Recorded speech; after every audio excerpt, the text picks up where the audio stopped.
Before we conclude the discussion on matrix norms, we also have to discuss. We have to discuss a couple of important results.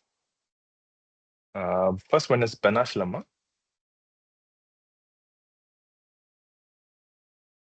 So I'm not won't be proving this lemmas, these results, just to know that these results are useful. Okay.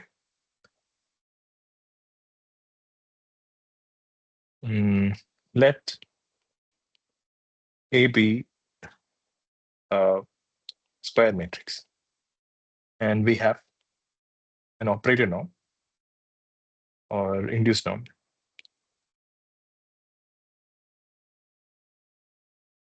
Okay. And if the norm of B is less than 1, which is the condition for convergence, then I plus B is invertible. We've already seen similar situations in the previous case where we've looked at I minus A. If norm of I minus A is less than 1, we've seen that I minus A is actually invertible. Okay. Yes. And the inverse of this matrix, I plus A, sorry, it's not B, I'm sorry, it's A. I plus A is invertible, and the inverse of I plus A, the norm of this inverse of this matrix is bounded between norm of 1 minus norm of A, the whole inverse, and 1 plus norm of A, the whole inverse. Okay, this is how we can bound this. Okay, this is a useful property. We also look at another property which relates between invertibility and the elements of a matrix. Okay, there's a corollary. This is called Levy Desplanques theorem. Levy Desplanques theorem. What it states is let A be a square matrix, and suppose the modulus of all the diagonal elements of A is greater than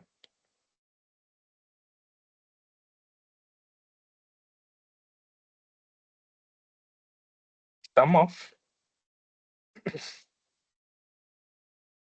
J is equal to 1 to N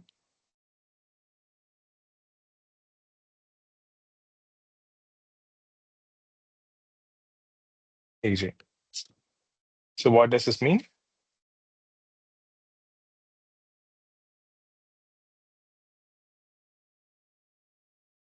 Where J not equal to I. Such matrices are where I is equal to 1, 2, etc. N. So such a matrix is known as diagonally dominant matrix. Diagonally dominant.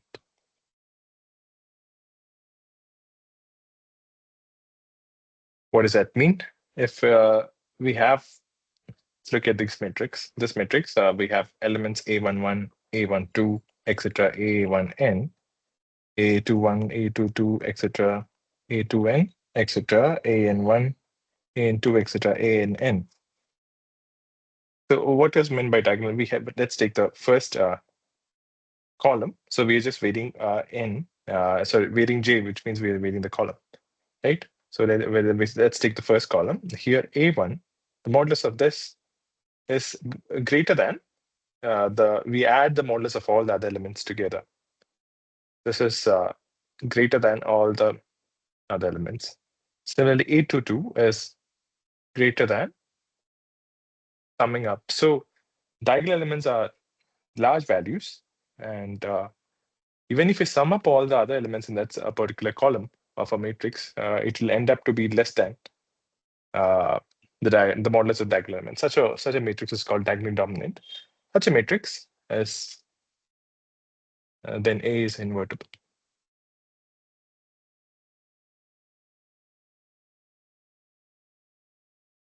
So we're also not proving this. Proof of this is also a little involved. Not very tough, but I won't be proving this. Okay. Just stated these two theorems, which are useful. One is Banach lemma, which states that if A is a matrix and we have an operator norm, remember it's an operator norm which we're dealing with here, and the norm of the matrix with respect to the operator norm is less than 1, then I plus A is invertible. And the norm of I plus A is bounded with respect to this operator norm is bounded between 1 minus norm of A, 1 by 1 minus norm of A divided by 1 by, and that's the upper bound, and 1 by 1 plus norm of A, which is the lower bound.